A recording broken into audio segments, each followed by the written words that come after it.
Club Providencia, un lugar para encontrarnos en familia. Presenta Combinación Clave. Toda la opinión, realidad y debate sobre los temas que me interesan. Junto a Fernando Paulsen. La clave me escucha. ¿Cómo están? Bienvenidos a Combinación Clave. Estamos ya iniciando este día con nuestro primer invitado. Él es el senador del PPD y además presidente de la Comisión de Hacienda del Senado, el senador Ricardo Lagos Weber. Ricardo, ¿cómo estás, senador? Hola, ¿qué tal?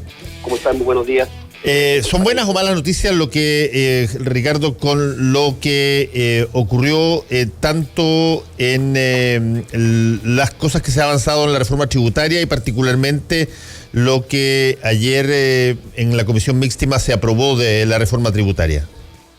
No, yo diría que esa es una noticia razonablemente buena, porque lo que había ocurrido en la Cámara de Diputados fue, si se quiere, una descoordinación, yo diría, de la oposición, porque faltaron 3 votos para aprobar un artículo que no es un artículo muy fundamental tampoco del proyecto, para ser franco, y fue lo único que se había rechazado, que motivó ir a una comisión mixta. Y ayer en la reunión con los diputados y senadores de la comisión mixta nos pusimos de acuerdo en eso, yo te diría en 4 minutos, eso no fue tema, ¿ya? Lo fundamental es que se aprobó este proyecto, es un proyecto además que es muy sustantivamente distinto al proyecto original del gobierno. De eso puedo decirlo porque en la misma reunión, la comisión mixta ayer en la reunión, que son públicas, por lo demás son televisadas, para dar por ejemplo el diputado Daniel Núñez, que es diputado por el Partido Comunista y presidente de la Comisión de Hacienda de la Cámara, en algo bien raro y inusitado dijo que él quería decir que el proyecto que terminaron aprobando, que le habían surgido reparos cuando llegamos al entendimiento con el Ejecutivo en noviembre. Él dijo que el proyecto efectivamente era un proyecto que cambiaba de manera estructural la propuesta inicial, que era un buen proyecto para lo que era el proyecto, y que desde ese punto de vista se aprobaba bien, no había dificultades, y que ya estaba bien inspirado, sin perjuicio que él dijo algo que compartimos varios, que todavía está pendiente una mirada más estructural sobre la forma de tributar en Chile, ¿ya? Y parte de esto lo ha recogido el ministro Briones cuando acordamos tener esta comisión, que lo que va a hacer al corto plazo, en 4 meses más, 5 meses más, es revisar todas las franquicias tributarias en Chile, ¿sí? Para ver cuáles se requieren realmente, cuáles habría que modificar y cuáles son innecesarias. Entonces yo te diría que en materia tributaria, al menos lo de ayer, sí, no es una noticia para sacar primera plana, pero se despejó un proyecto que había sido largamente tramitado y con mucha complejidad. Senador, pero me está diciendo que el diputado Núñez había valorado mucho este proyecto, pero entiendo que votó en contra. Sí, votó en contra del artículo, pero yo le digo lo que dijo en la comisión mixta. Sí, yo lo habría resaltado si no lo hubiera dicho. Lo que quiero decir es que efectivamente el proyecto en su conjunto, el proyecto de modernización tributaria, a partir del acuerdo que llegamos con el ministro Briones, es un proyecto que en vez de recaudar 500 millones de dólares en régimen, va a recaudar más de 2.200 millones. Ya cambió el eje del proyecto. Es un proyecto que recordarán algunos auditores mismo, que tenía el sistema de reintegración tributaria que era cuestionado por nosotros en la oposición y por varios técnicos, por regresivo el sistema de reintegración. Se eliminó el proyecto. Y tercero, se introdujo además un impuesto que no existía en el proyecto original, que es un impuesto al patrimonio inmobiliario, que es una sobretasa a los bienes raíces por sobre 400 millones de pesos de valúo fiscal. O sea, está hablando de 800 millones de pesos comerciales, alrededor de $1 millón. Entonces, tiene elementos claramente distintos del proyecto, y yo creo que eso es lo que, si usted me pregunta la noticia de ayer, logramos a partir de un entendimiento llevar a cabo un proyecto que era complejo, que yo veía que tenía pocas posibilidades de llegar a puerto, y eso nos abre hoy día la perspectiva de despejar el tema tributario desde el punto de vista de este proyecto, concentrarnos en revisar las franquicias tributarias, que en Chile puede ser alrededor de 8.000 o 10.000 millones de dólares. No digo que haya que eliminarlas todas, pero tal vez habría que eliminar algunas, modificar otras, con lo cual uno, si hace eso, va a generar una mayor recaudación. Eso es lo que el ministro nos llama una reforma tributaria a eso. Él dice, si eso se hacen modificaciones, él le baja, si usted quiere, la intensidad a una futura reforma de esta naturaleza, pero en Chile todavía tenemos pendiente de tener una reforma tributaria en que la carga tributaria, la presión tributaria, esto es, que representan los impuestos sobre el Producto Interno Bruto de la economía, ha sido relativamente constante en los últimos 25 años, ¿ya? En circunstancias que Chile es un país que ha tenido un incremento sustantivo del Producto Interno Bruto. Sí, estamos conversando con Ricardo Lagos Weber, presidente de la Comisión de Hacienda del Senado. Senador, hay un punto que cada cierto tiempo se esboza como súper importante y que va a estar dentro de todas las leyes, en fin, y que debe ser uno de esos puntos que probablemente es más indignación provoca cuando suceden cosas como, por ejemplo, evasiones de pago de tributos o se sabe de alguien que ha sacado sus platas a paraísos fiscales y que tiene que ver con cuáles son las formas de fiscalización en serio que eventualmente se tiene para los delitos de evasión y elusión que, repito, históricamente en Chile son muy bajos y segundo, no hay mucha fiscalización tampoco porque siempre de eso se queja el Servicio de Impuestos Internos.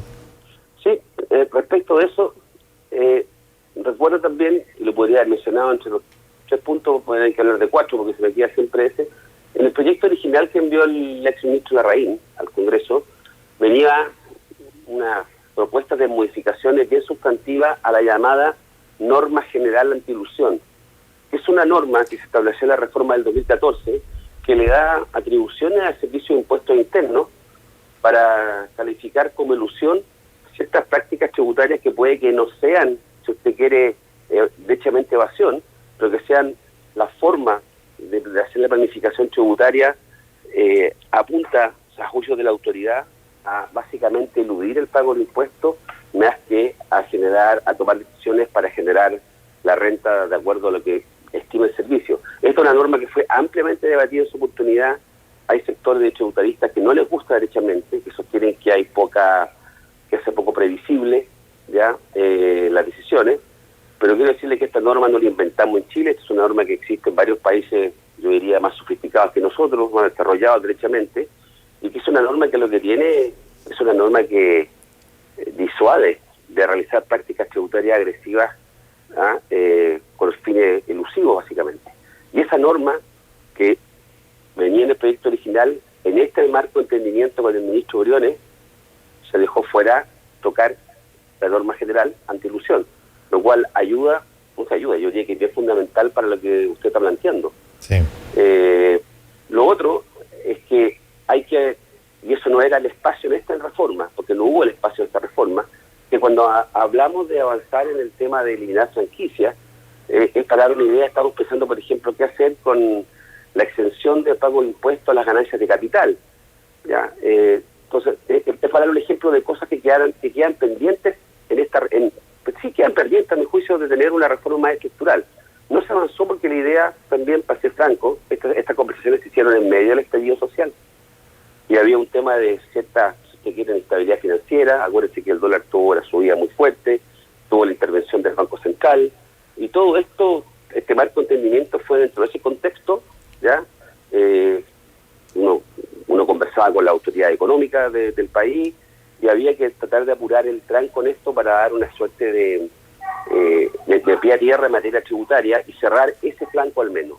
Ahora, pero esto, sí. y aquí termino, esto no excluye, y eso lo quiero ser muy claro, lo dijimos público y privadamente al ministro, de que tiene que haber en Chile, y lo dije hace poquito rato, una reforma tributaria más estructural, que se haga cargo de nuestra realidad, de nuestros nuevos niveles de demandas sociales, de bienes públicos a financiar. Pero con la carga que tenemos de alrededor de un 19, un 20%, es muy bajo todavía. Se trata de aumentarlo gradualmente, en todo caso, no hacer un shock a la economía ni a la inversión. Pero yo prefiero que tengamos esa discusión y nos fijemos una gradualidad de 4, 5 o 6 años y no estemos discutiendo temas tributarios cada 4 años.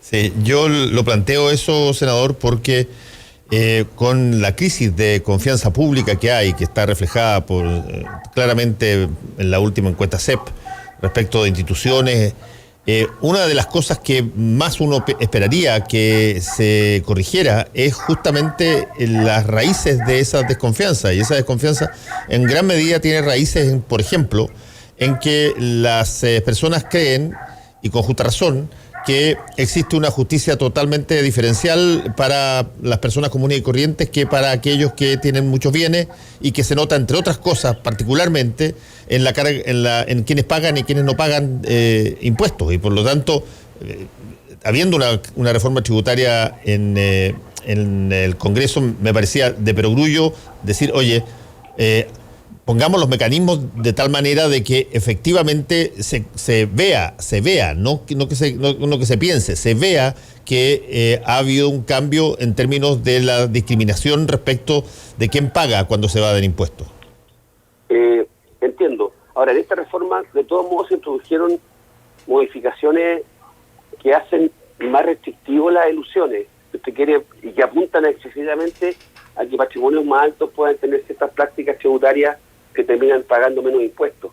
Ahora, no se termina de cerrar todos los intersticios, todos los resquicios, los loopholes que tiene el sistema tributario, pero claramente se avanzó en esta materia en muchos de estos. Ahora, yo diría que lo más fundamental en esto es no amarrar de mano al servicio de impuestos internos, ¿ya? Y en eso yo creo que se avanzó, más que no se avanzó, se defendió lo que se había realizado en el 2014, ¿ya? Y créame que el tipo de comillas, propuestas tributarias que tienen los contribuyentes y sus asesores disminuyeron significativamente a partir de la introducción de la cláusula general anti-ilusión. Sí. Porque el solo elemento, o sea, tiene un efecto disuasivo. La crítica que hacía un sector, no quiero, sí lo voy a decir, el oficialismo, la crítica que tenía a la norma general anti-ilusión es que esa norma no se había aplicado nunca, que era ineficaz. Al contrario, la eficacia de esa, bueno, pero primero el director del servicio dijo que se había aplicado en términos prácticos, pero lo que tiene esa norma es precisamente es la capacidad disuasiva que tiene de que empiecen a entrar en territorios que claramente son para evadir o evitar el pago de impuestos de manera mañosa, ¿ya? Y eso fue el éxito que tuvo la norma general de anti-ilusión, eso se logró preservar. Claro, ahora, ¿cómo yo les paso esto comunicacionalmente? Cuesta un poco más, son temas bien... Bueno, una de las cosas más notables que existen en varios sistemas de impuestos internos en el mundo es que cada cierto tiempo se escogen o vigilan o encuentran casos que, por ser de personas prominentes, con gran reputación o de gran imagen en la sociedad, evaden impuestos y pagan muy fuerte, y ese es un ejemplo aleccionador para la sociedad, que es extraordinariamente potente, porque efectivamente das la idea de que la justicia opera para todo, y por lo demás eso está lejos de ser una maniatada de manos del Servicio de Impuestos Internos, puesto que le estás dando recursos, facultades para ampliar su capacidad fiscalizadora. Sí, y en esos países, y en Chile también son menos visibles seguramente, y han habido muchos fallos que después generan, si usted quiere, conmoción o desazón en la opinión pública, pero en esos países que usted menciona, los fraudes tributarios son severamente sancionados con penas privativas de libertad, penas corporales. Lógico. O sea, yo no lo quiero rebajar a algo anecdótico, pero en Estados Unidos hay gente que prefiere cometer un cierto tipo de delitos, pero no cruzarse con el servicio de impuestos internos. Y eso es, senador, porque en esos países se valora la confianza pública a un grado superlativo, porque es lo que permite que todos actúen con fair play en la economía. En el momento en que tú evades, o en el momento en que tú usas su información, claro, o te coludes o usas información privilegiada, lo que estás haciendo es un atentado contra el sistema completo, y por lo tanto es mucho más castigado que lo que normalmente podría ser, y nosotros tenemos el sistema exactamente inverso.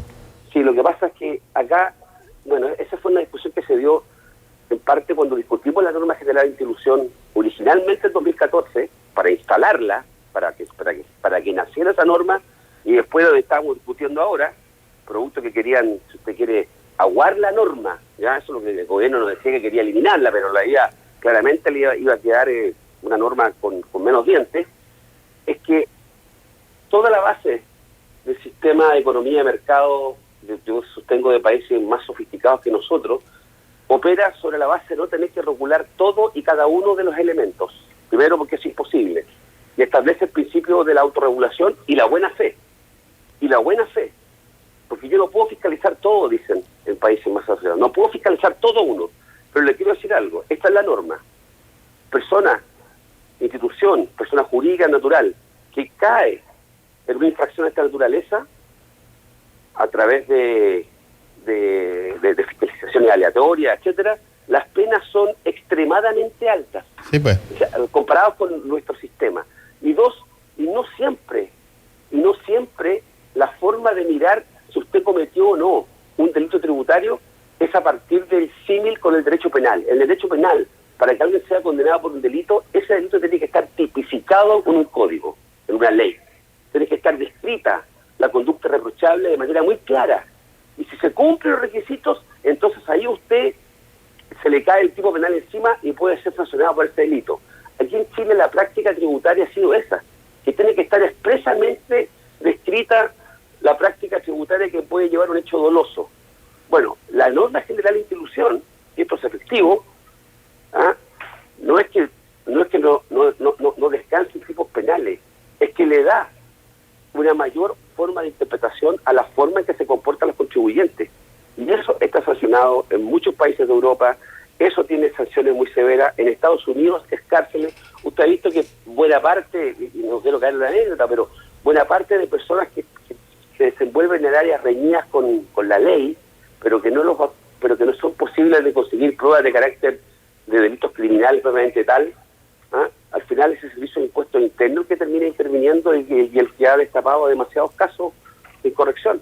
Y todo eso sancionado violentamente. Lo mismo con las decisiones que toman algunos actores de mercado relevantes a partir del uso de información privilegiada y o de colusiones derechamente. Eso es severamente castigado en Estados Unidos y en Europa, severamente castigado. Y la razón, o sea, a mí yo lo conozco perfectamente bien, pero me interesa mucho más la razón. La razón de por qué eso es severamente castigado es porque los delitos contra la confianza pública, contra aquella persona que cree que él es el que se puede saltar las luces rojas, o él es el que puede evadir, o él es el que puede robarse estatuas del patrimonio público.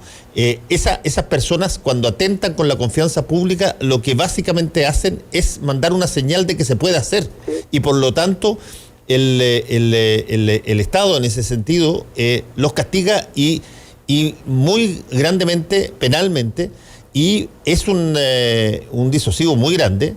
Y segundo, porque muchas de esas personas viven de la reputación, y en segundo lugar, le dicen a todas las personas de que aquí no hay tolerancia con gente de acuerdo a su nivel de ingreso. Y nosotros estamos pero totalmente al debe con eso, a pesar de que hemos tenido ejemplos como el financiamiento ilegal de la política, o hemos tenido ejemplos como el terminar con clases de ética por lo mismo, que perfectamente podrían haber representado un cambio sustancial en la materia.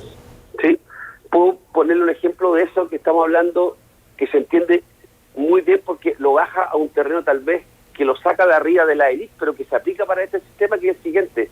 Nosotros estamos en pañal en esto, pero en un tema que es muy propio de países que quieren preservar la forma en que opera la sociedad y sancionar duramente, comillas, a los más privilegiados que rompen el sistema creyendo que no va a poder romper.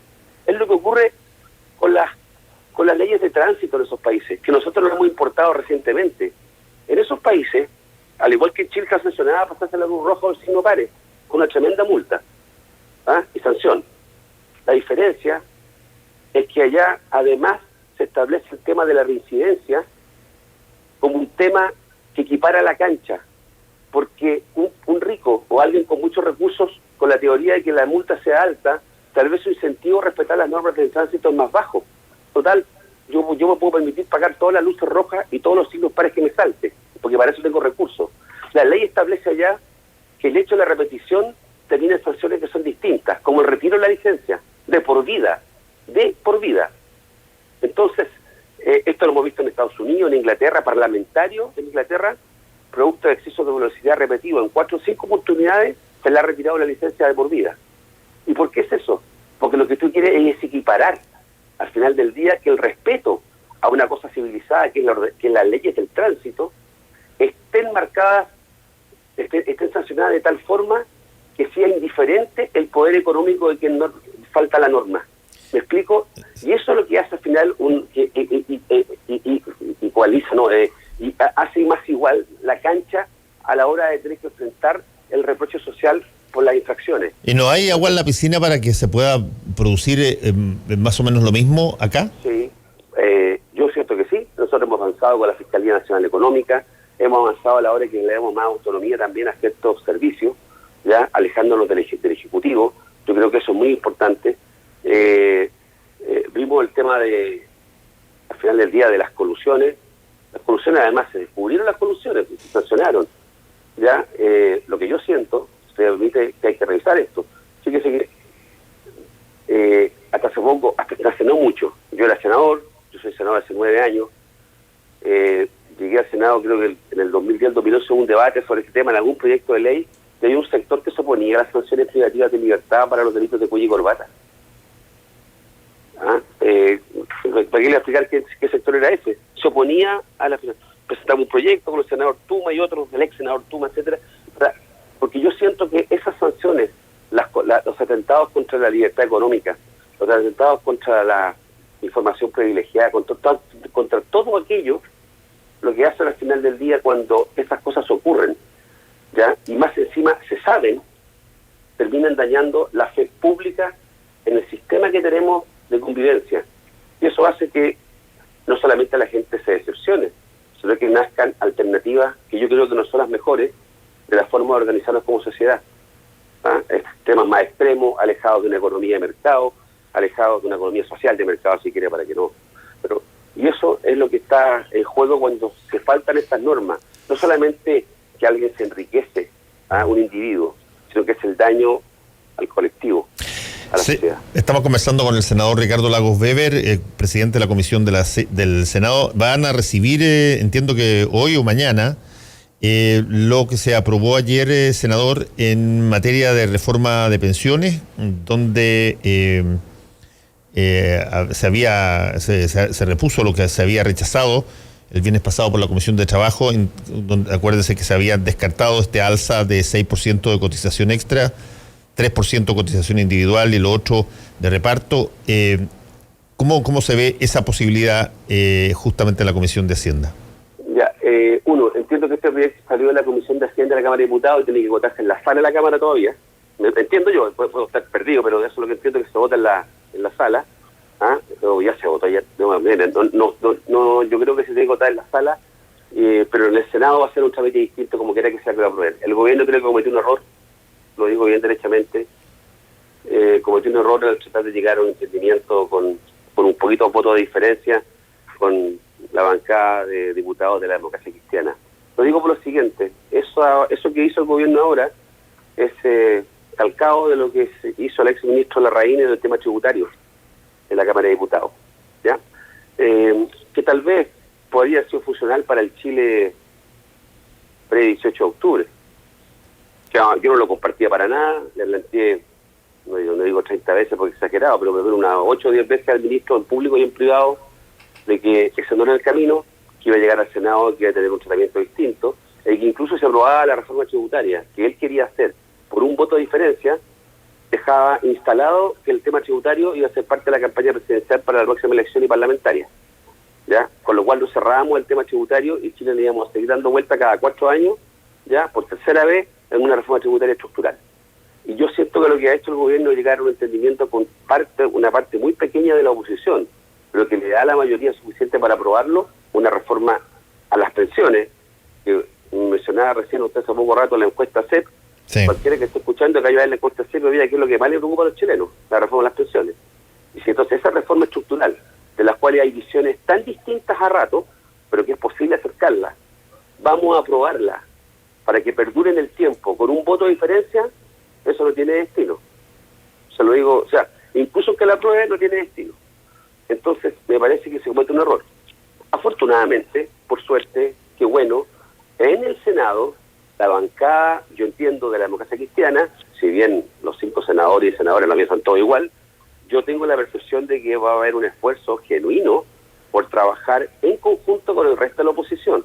Con lo cual, me hace sentido las declaraciones que alcanzaba de leer hoy día del diputado Silver, de la democracia cristiana, que él dice algo así como, bueno, el acuerdo que llegamos acá es un acuerdo que puede mejorarse en el Senado, ¿ya? Con lo cual yo entiendo que él dice, bueno, yo hice mi parte acá y se despacha, pero queda un sabor muy amargo, muy complejo, que rompe, a mi juicio, con lo que se venía haciendo desde octubre adelante del ajuste de gabinete, en que se trataba de encontrar puntos de entendimiento en esta materia. ¿Y dónde está el punto crítico más especial? ¿Es en torno a este 6% de cómo se distribuye? ¿Cuál es el punto o que todo esto sigue siendo administrado por las AFP? Bueno, hay un contexto más general que es la pregunta si vamos a tener una reforma pequeña que da un respiro o vamos a tratar de empezar a caminar hacia un sistema mixto realmente de seguridad social. Primero, despejemos un mito, nadie está planteando derechamente eliminar el sistema actual, entendiendo que eso hace por muchas razones difícil, desde qué hacemos con los ahorros que ya están en el nivel de una cuenta de capitalización individual que está administrando la AFP. Pero lo concreto es que la propuesta que se está haciendo, ya por parte de la oposición, que descansa de manera significativa en la propuesta que realizó el gobierno de la presidenta Michelle Bachelet cuando era ministro de Hacienda Rodrigo Valdés, ya que logró eso muy similar, no es la misma, pero muy similar, apunta a ir instalando un sistema mixto de seguridad social probablemente tal que tenga componentes de ahorro individual, que es fundamental para cualquier sistema de pensiones, y eso es fundamental, pero que también permita un elemento de solidaridad tanto intrageneracional como intergeneracional. Esto es, que recursos que se coticen hoy día vayan también a mejorar pensiones actuales, de actuales jubilados por el sistema contributivo de AFP. Y eso, la pregunta es, ¿cuál es el monto de recursos que se requiere para hacer una diferencia significativa con las pensiones actuales y al mismo tiempo que permita ahorrar, si usted quiere, colectivamente, pero para hacerse cargo de pensiones individuales en el futuro? Y ahí, el 3 y 3 que establece el gobierno, hay dos maneras de mirarlo. La mitad del vaso lleno es, oye, se abrieron, antes no querían nada, la derecha o el gobierno no quería nada, a solidaridad, reparto, etcétera, y ahora no solamente aumentó la cotización de 4 a 6, sino que además 3 puntos los traslada a solidaridad, que uno podría decir, se mueve la dirección correcta, y otros sostienen que eso es insuficiente para lo que se requiere, ¿ya? Y además de la forma que está planteado por el gobierno, tiende a caminar de manera muy lenta, por no decir casi nula, hacia un sistema más mixto de seguridad social, en donde el tema de ahorro colectivo y ahorro individual esté plasmado, porque el gobierno básicamente lo que hace es decir, del 6% adicional, 3 siguen yendo a una cuenta individual, punto, no ahorro colectivo, y el otro 3% a financiar pensiones actuales. Y eso, de acuerdo a lo que yo he logrado meterme, estando en 50 temas que hemos tenido hasta estos días, hasta este tiempo, eso no es financiable de esa forma. No es financiable, eso... No, porque además se establece unos sistemas de apoyo a las mujeres y a los hombres que están ahí de 2,5 UF o 2 UF de manera permanente, fija, ya sin evaluar, sin tener en consideración a los esfuerzos que también hacen las personas para ahorrar, y eso es muy importante. Uno puede tener ahorros colectivos, pero tiene que haber cierta exigencia. En el sistema antiguo chileno, en el de reparto puro, si usted quiere, había exigencias para beneficiar este sistema. Usted tenía que imponer, creo que era por 18 años consecutivos, 20. Y si no tenía los 20 años de cotizaciones, o 18 años, no me acuerdo exactamente, no recibía un peso, aunque le hayan descontado durante 18 años. ¿Me explico? O sea, sí. Todo sistema tiene que tener un tema de contribución. Puede que no vaya a mi cuenta individual, pero yo tuve que trabajar y tuve que contribuir al sistema para financiar las pensiones de los actuales jubilados. El sistema antiguo era así. Sin prejuicio además que las cotizaciones eran bastante más altas. Pero bueno, no quiero entrar a comparar este antiguo, sino que lo que quiero decir es que tiene que tener un mínimo sistema de reconocimiento o de reconocimiento en sentido de financiamiento. Y ahí la contribución que hacen los trabajadores pasa a ser fundamental. Dos, entiendo que hay también temas respecto a las atribuciones que va a tener el Consejo de Administración y además cuáles son el tipo de medidas que se van a aplicar a las AFP actuales. Porque una cosa es que tengamos un sistema mixto y que avancemos en algo nuevo, pero también hay que hacer modificaciones tal vez más sustantivas a la forma en que operan las administradoras de fondos de pensión hoy. Y esta es una discusión bien difícil. Y si usted me pregunta de todo lo que hemos aprobado, más allá del plebiscito del 26 de abril, que es fundamental, yo diría que el tema de pensiones, a mi juicio, es el que tenemos que resolver como clase política. Estaremos cuestionados 3% de la población ciudadana, y como digo yo, será lo último que haremos, digamos, ante las próximas elecciones desde el punto de vista significativo. ¿Ah? Hay que hacer más cosas, pero me refiero que en esa no podemos fallar. ¿Le explico? Sí. En esa no, ni nosotros ni el gobierno. Por eso que no me gustó, y lo reitero, lo que hizo de llegar a un entendimiento con un sector muy específico de la Cámara de Diputados. Está bien, puede que saque el proyecto de la Cámara, que es lo que quiere, está bien, pero como señal no ayuda mucho, lo digo de verdad. Yo que con comillas he tratado de cooperar con el gobierno en el presupuesto, en la tributaria, usted pregúnteme, pero ahí yo creo que tenemos un paso falso en eso. Senador Ricardo Lagos Weber, muchas gracias por este contacto con Combinación Clave, que le vaya muy bien. No, muy bien, que estén muy bien ustedes, gracias. Chao. Adiós. Ya sea que estés planificando una reunión o una capacitación, Nogales Hotel and Convention Center